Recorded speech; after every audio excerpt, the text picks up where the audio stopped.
halukum ya tolibul ilmi. Alhamdulillah, pada hari ini kita akan mempelajari bab 3 yang berjudul Iman kepada Kitab-Kitab Allah. Dengan tujuan pembelajaran, semoga nantinya kalian dapat memahami nilai-nilai keimanan dan makna iman kepada kitab-kitab Allah dan dapat berperilaku yang mencerminkan kesadaran beriman kepada kitab-kitab suci Allah. Jika tujuan pembelajaran ini tercapai, maka insya Allah kita termasuk orang-orang yang beriman kepada kitab-kitabnya. Amin ya robbal alamin. Toib, bagian pertama yang akan kita bahas yakni pengertian iman kepada kitab-kitab Allah Subhanahu wa Ta'ala. Ada dua hal yang perlu diingat dalam menjelaskan pengertian beriman kepada kitab-kitab Allah, yakni kata iman dan kitab-kitab Allah. Menurut bahasa, iman berasal dari bahasa Arab amana yu'minu imanan yang artinya yakin atau percaya. Mencakup 3 unsur yakni meyakini di dalam hati, mengucapkan secara lisan, dan mengamalkannya dalam perbuatan sehari-hari. Sedangkan kitab-kitab Allah berarti firman-firman Allah SWT yang dibukukan menjadi sebuah mushaf. Jadi secara istilah, iman kepada kitab-kitab Allah adalah meyakini dengan sepenuh hati bahwa Allah telah menurunkan kitab suci kepada utusan Allah yakni Rasul untuk disampaikan kepada manusia sebagai pedoman hidup sehingga selamat di dunia dan di akhirat.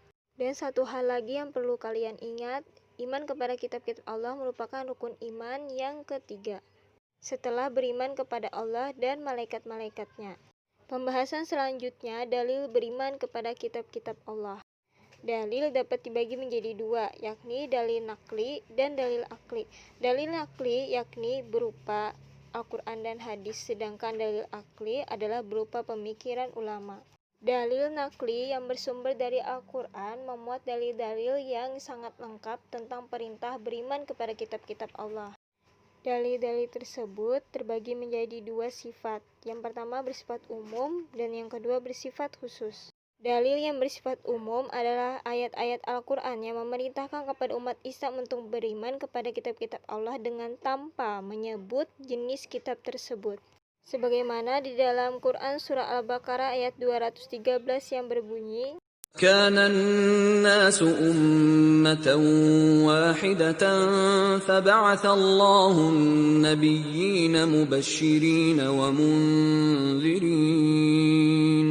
فبعث الله النبيين مبشرين ومنذرين وأنزل معهم الكتاب بالحق ليحكم بين الناس فيما اختلفوا فيه.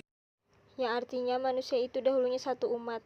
Lalu Allah mengutus para nabi untuk menyampaikan kabar gembira dan peringatan, dan diturunkannya bersama mereka kitab yang mengandung kebenaran untuk memberi keputusan di antara manusia tentang perkara yang mereka perselisihkan.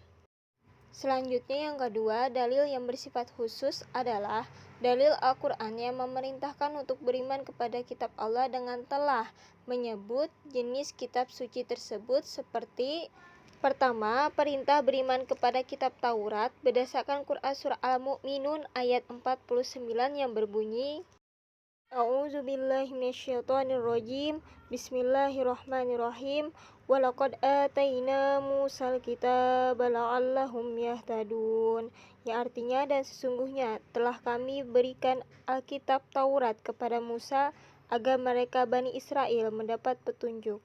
Selanjutnya yang kedua, perintah beriman kepada kitab Zabur sebagaimana di dalam Quran surah Al-Isra ayat 55 yang berbunyi, Bismillahirrahmanirrahim. Wa rabbuka a'lamu biman fis samawati wal ard.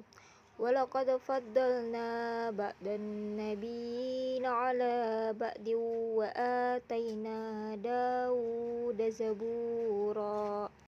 Yang artinya dan Tuhanmu lebih mengetahui siapa yang ada di langit dan di bumi, dan sesungguhnya telah kami lebihkan sebagian nabi-nabi di atas sebagian yang lain, dan kami berikan Zabur kepada Daud.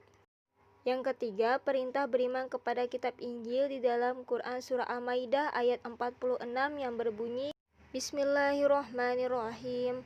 Wa atainahul injila fihi hudaw wa nur. yang artinya, dan kami telah memberikan kepadanya Isa, kitab Injil, sedang di dalamnya ada petunjuk dan cahaya yang menerangi.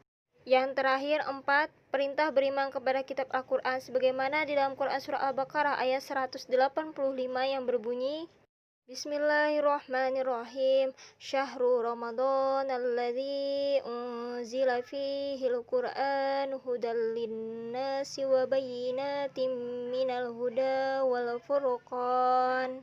Artinya, bulan Ramadan adalah bulan yang di dalamnya diturunkan Al-Quran sebagai petunjuk bagi manusia dan penjelasan-penjelasan mengenai petunjuk itu dan pembeda antara yang hak dan yang batil. Itulah tadi ayat-ayat yang memerintahkan umat Islam untuk mengimani kitab-kitab Allah Subhanahu wa taala, khususnya kitab suci Al-Quran, agar kita sebagai umat Islam semakin yakin dan memiliki rasa bangga terhadap kitab suci Al-Quran. Maka hendaknya kita mempercayai keistimewaan apa saja yang ada di dalam Al-Quran. Yang pertama, Al-Quran sebagai pembenar kitab-kitab sebelumnya. 2. Bagi yang membacanya akan memperoleh berkah dalam bentuk pahala, sebagaimana di dalam hadis menyebutkan, Bismillahirrahmanirrahim. An Abdillah bin Mas'ud yaqulu qala Rasulullah sallallahu alaihi wasallam man qara'a harfan min kitabillahi falahu bihi hasanah wal hasanatu bi asyri amsalihha la aqulu alif lam mim harfun walakin alifun harfun walamun harfun wa mimun harfun. Rawahu Tirmizi. Artinya, Abdullah bin Mas'ud berkata, Rasulullah Shallallahu Alaihi Wasallam bersabda, barang siapa membaca satu huruf dari kitabullah Al-Quran, maka baginya satu pahala kebaikan, dan satu pahala kebaikan akan dilipat gandakan menjadi 10 kali. Aku tidak mengatakan alif lam mim itu satu huruf, akan tetapi alif satu huruf, lam satu huruf, dan mim satu huruf. Hadis riwayat Tirmizi.